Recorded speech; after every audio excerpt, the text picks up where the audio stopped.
আজকের বাজারে চালের দাম কিন্তু অনেক বাড়ছে। তো কেজিতে কতটাই বাড়ছে, বস্তায় কতটাই বাড়ছে, সেটাই আপনাদের এই ভিডিওতে তুলে ধরার চেষ্টা করবো। আর আমরা খুচরা কত টাকা করে বিক্রি করতেছি, পাইকারি কত টাকা করে বিক্রি করতেছি চাল, সেটা আপনাদের এই ভিডিওতে তুলে ধরার চেষ্টা করবো। আর ভিডিওটি ভালো লাগলে অবশ্যই লাইক দিবেন, আর এরকম ভিডিও পাওয়ার জন্য চ্যানেলটা সাবস্ক্রাইব করে রাখবেন। তো ভিডিওটির সাথে থাকুন, চলুন ভিডিওটি শুরু করা যাক। সর্বপ্রথম আমি কথা বলবো 29 চাল নিয়ে। 29 চাল দেখতে পাচ্ছেন আমি হাত দিয়ে যে নাড়তেছি, এটা কিন্তু 29 চাল মিডিয়াম পুরান চাল। এক বস্তা কিন্তু 25 কেজি থাকে। আমি কিন্তু আমার দোকানে সবসময় জোড়াটিয়া মার্কাটা বিক্রি করে থাকি। এর আগে আমি আপনাদের ভিডিও দেখাইছি, জোড়াটিয়া মার্কা চালটা বিক্রি করে থাকি, কারণ এই চালটা ভালো, কাস্টমার খাইয়া ভালো রিপোর্ট দেয়, আর ভাত খুব ঝরঝরা হয়, ভাতও টিকে। তো দেখতে পাচ্ছেন এটা কিন্তু জোড়াটিয়া ভিআইপি। আমাদের এই জায়গায় কিন্তু জোড়াটিয়া যে 29 হাস্কি চাল আছে, জোড়াটিয়া ভিআইপি, এটা কিন্তু অনেক চলে। এটা কিন্তু এক বস্তা 25 কেজি থাকে। আমরা কিন্তু 1530 টাকা বস্তা বিক্রি করতেছি আজকের বাজারে, 1530 টাকা বস্তা বিক্রি করতেছি। আর কেউ যদি 1 কেজি 5 কেজি 10 কেজি নেয়, তার 62 টাকা কেজি করে বিক্রি করতেছি। আর দেখতে পাচ্ছেন এটা কিন্তু আমি হাত দিয়ে নাড়তেছি, এটা কিন্তু আপনার 28 চাল। এই 28 চালটা কিন্তু একবার একস পুরান চাল। এটা কিন্তু আবার দামও বেশি, 29 থেকে দামও বেশি। এটা কিন্তু আমরা আজকের বাজারে 1600 টাকা বস্তা বিক্রি করতেছি, 1600 টাকা বস্তা বিক্রি করতেছি। আর আমরা খুচরা বিক্রি করতেছি 1 কেজি 2 কেজি 5 কেজি, কেউ যদি নেয় 65 টাকা কেজি করে বিক্রি করতেছি। এটা হলো একস পুরান 28 চাল। আর এই চাল কিন্তু এক বস্তা কিন্তু 25 কেজি থাকে। তো 25 কেজি কিন্তু সব বস্তা, আপনাদের যে কত কেজি বস্তা থাকে আমি বলতে পারতেছি না। তো আমাদের বাজারে কিন্তু 25 কেজি বস্তায় বেশি চলে, আর 25 কেজি বস্তায় বেশিরভাগ কাস্টমার নেয়।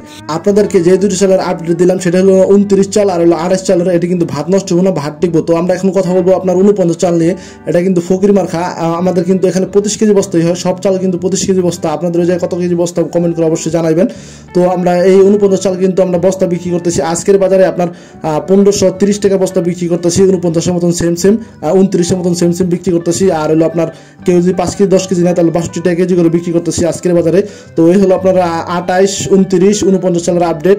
আপনাদেরকে 3 পদের চালের আপডেট দিলাম। আর 3 পদের চাল কিন্তু ভাত নষ্ট হইব না, ভাত টিকবো একবারে, ভাত অনেক ভালো হইব, আর ভাত একবার ঝরঝরে হইব। তো দেখতে পাচ্ছেন ফকির চালটা কিন্তু 25 কেজি হয় এক বস্তায় কিন্তু 25 কেজি থাকে। সব চাল কিন্তু সব কোম্পানির চাল কিন্তু আমাদের এই জায়গায় 25 কেজি বস্তায় থাকে। তো এখন আমরা কথা বলবো মুকুট গোল্ড চাল নিয়ে, মিনিকেট চাল নিয়ে। তো মিনিকেট কিন্তু 25 কেজি বস্তা আজকের বাজারে কিন্তু আমরা মিনিকেট যে চালটা আছে, সেই চালটা কিন্তু আমরা 1850 টাকা বিক্রি করতেছি বস্তা।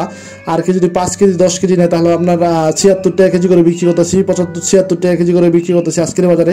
তো এই মিনিকেট চালটা কিন্তু একবার একস পুরান চাল, আর ভাত গ্যারান্টি, ভাত নষ্ট হবে না, ভাত হইব খুব ঝরঝরা, আর খেতেও ভালো হইব, আর ভাত হইব চিকন একবারে, আর ভাত টিকবো, ভাত কোনো নষ্ট হইব না। তো আমরা এরপরও আপনার কথা বলবো আপনার নাদির শাল চাল নিয়ে। নাদির শাল কিন্তু আমি সবসময় আপনার দেখাচ্ছি, আমি সাহেব বাবু যে চালটা আছে, সেই সাহেব বাবু চালটা বিক্রি করে থাকি। আর সাহেব বাবুর সাথে আরেকটা চাল উঠেছি জবা, এটা কিন্তু পুরান চাল। আর মিনিকেট যে চালটা দেখা যাচ্ছে, এটাও কিন্তু পুরান, ভাত নষ্ট হইব না, ভাত গ্যারান্টি। তো আমরা এখন কথা বলবো আপনার ওই নাদির শাল নিয়ে। নাদির শাল দেখতে পাচ্ছেন, এটা সাহেব বাবু চাল। এটা কিন্তু নাদির শালের ভিতরে 1 নাম্বার। এটা কিন্তু আপনার যত নাদির শাল আছে সব কিছুর ফেল ফালাই দিব এই চালটা কিন্তু অনেক ভালো। আর এটা কিন্তু গায়ের কিন্তু এমআরপি দেওয়া আছে, গায়ের এমআরপি কিন্তু দেওয়া আছে 2300 টাকা। আর আমরা কিন্তু আজকের বাজারে আমরা এটা 2300 টাকায় বিক্রি করতেছি বস্তা, 2300 টাকায় বস্তা বিক্রি করতেছি। এই চালটার দাম কিন্তু অনেক বাড়ছে। আগে কিন্তু 2250 টাকা বস্তা বিক্রি করতাম, আজকের বাজারে 2300 টাকা বস্তা বিক্রি করতেছি। এই চালটার দামটাই বাড়ছে। আর জবা দেখতে পাচ্ছেন, এটা কিন্তু আপনার জবা চাল হইলো আপনার এটা কাটারি ভোগ চাল। আর যেটা দেখাইলাম সাহেব বাবু, ওটা হলো নাদির শাল। কাটারি ভোগ বলে এটা, কেউ নাদির শাল বলে এটা, কেউ নাদির শাল বলে, কেউ কাটারি ভোগ বলে, যেটা বলে শান্তি পায়। তো দেখতে পাচ্ছেন এটা কিন্তু জবা, এটা কিন্তু একস পুরান চাল। আর এই চালটা কিন্তু ভাত গ্যারান্টি, ভাত নষ্ট হইব না। তো আমি কিন্তু এই দুইটা কোম্পানির চাল বিক্রি করে থাকি, নাদির শাল আর কাটারি ভোগের ভিতরে। আর এটা কিন্তু একস পুরান চাল জবা। এটা কিন্তু গায়ের এমআরপি দেওয়া নাই, আমি খুঁজতেছি এমআরপিটা দেওয়া নাই। তো এই হলো আপনার 5 পদের চালের আপডেট। আর চালের দাম কিন্তু নাদির শাল আর হলো মিনিকেটের দাম কিন্তু বাড়ছে, আর 29 দাম কিন্তু হালকা বাড়ছে। তো এই হলো চালের আপডেট। সবাই সুস্থ থাকবেন, ভালো থাকবেন, দেখা হবে নতুন আরেকটি ভিডিওতে। আর প্রতিদিন কিন্তু 7টা বাজে ভিডিও আপলোড হচ্ছে, নতুন ভিডিও আপলোড হচ্ছে। আর চ্যানেলটা অবশ্যই সাবস্ক্রাইব করে রাখবেন। তো দেখা হবে নতুন একটা ভিডিওতে।